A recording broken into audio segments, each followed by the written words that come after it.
we are in our science books, which is called Enjoying God's World. We will cover chapter 1 on today, pages 1 through 5. You can open your book and go to page 1. I won't read all the words on the page. You can do that on your own time. I will just kind of do a summary of the lesson.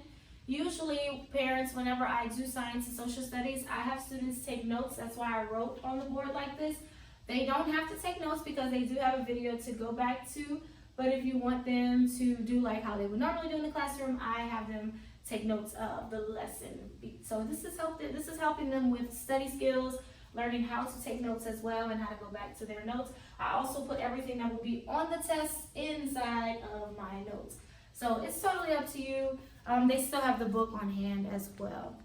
Students, you can open to page 1 in your book, and we will begin our lesson, God's Special Plan. In Bible this week, we learned that God created everything: the sun, the moon, the stars, all the plants, all the flowers, all the different types of animals were all created by God.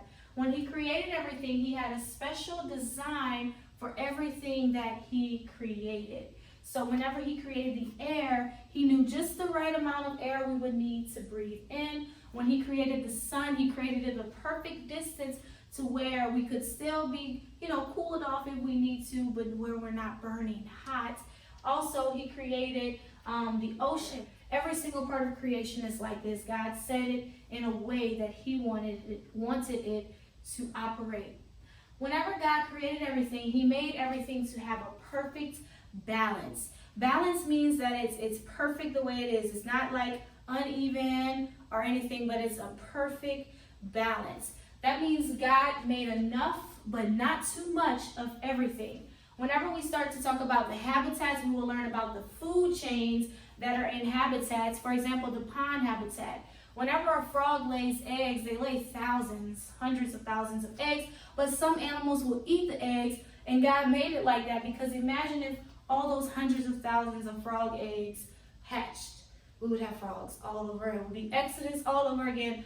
Frogs would be hopping in your house, in your backyard, in the kitchen, everywhere, and we wouldn't want that. So God created everything to be just the right amount of how much he wanted it to be.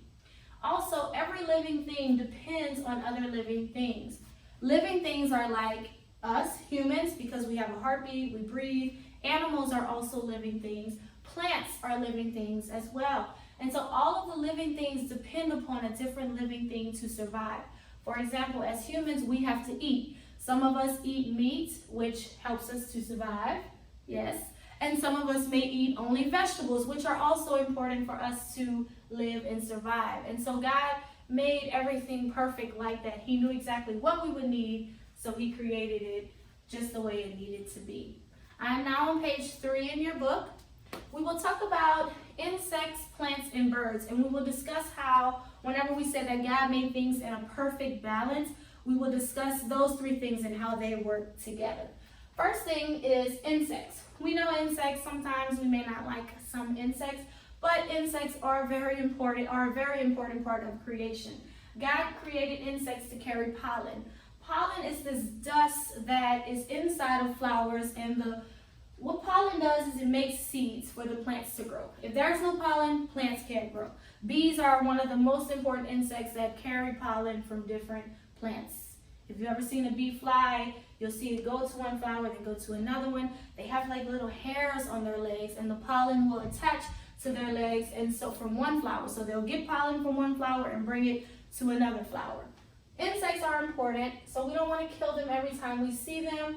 We can sometimes let them live, but if they're in our house, it's a different case. Anyway, so insects will carry pollen to different plants, and the pollen will help the plants to grow. Now, if there were no insects, that means pollen would not go from plant to plant because there would be no way to do it. We can't do it. Insects do it for us. God created insects to do that. So if we have no insects, then that means we will have no pollen going from plant to plant. Plants can't make seeds. We know that in order for something to grow and to live, the seed has to be planted. So if no seeds are planted, no seeds are growing, that means plants will die. That's not a good thing. Why? Because plants give us oxygen. The air that we breathe comes from plants. If we have no oxygen to breathe, guess what will happen? We will die. So, if we don't have insects, we won't have plants. If we have no plants, we have no oxygen and we cannot breathe. Also, plants are also food for some animals, actually a lot of animals. In the African savanna, a bunch of their animals are grazers, meaning they eat grass, like elephants, giraffes, rhinos. A lot of these animals eat a bunch of grass. So if there was no grass, no plants for these animals, then the animals would die and there would be no life. So I'm saying all that to say God made everything perfect the way it is. He created insects for them to carry pollen and to also make seeds grow. Plants are important because they give us oxygen. We can live. We also eat plants as well. And plants are also food for animals. And so life can continue because of this. Because the way that God set things in order, life can come from that. Next, we will talk about birds. So that's how insects and plants work perfectly together. Next, we have birds. If you walk outside, you can see a bird. Birds are everywhere. They fly everywhere. They live probably in some of the trees in your neighborhood. Birds are everywhere. Birds, though, eat insects because we do have a lot of insects. We have a bunch.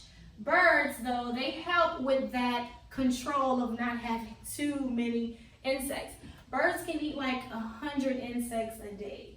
That's a lot, but they're little insects, so that's why they can eat that many. And yes, insects do carry pollen to different parts of the plant, but remember, some insects can lay hundreds of eggs at one time. And just like I told you about the turtles and the pond, well, birds kind of help with that. They will eat some of the insects to kind of keep the number of insects down. Now, they're not eating them all, but they're eating some of the insects just so we don't have like a bunch of insects crawling all over the place, everywhere.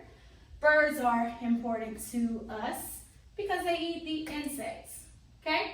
Birds also use plants to make their homes as well. And again, if we had no plants and all of that, then birds wouldn't have homes and birds wouldn't have food. So this is an example. I hope it makes sense to you, but this is an example of how God created everything to work perfectly together. And so we have to allow creation to do what it does because God made it to work that way.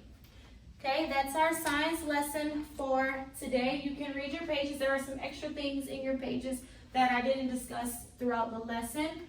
Okay, pages 1 through 5, and we talked about God's special design, how everything is created perfectly, how everything is at a perfect balance, and God made everything to perfectly work together. That's our science lesson for today.